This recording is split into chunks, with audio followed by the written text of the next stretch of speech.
Welcome to Nodal Tech, your partner in professional software training. سلام، ناطقی هستم از نودال تک.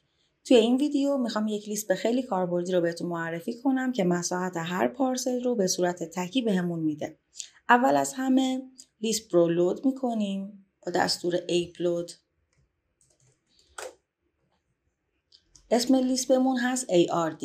بعد از لود شدن دستور ARD رو تایپ میکنیم.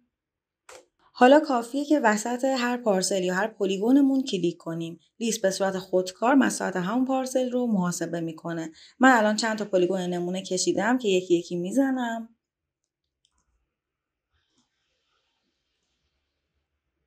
همونطور که میبینین مساحت هر کدوم رو نمایش داده.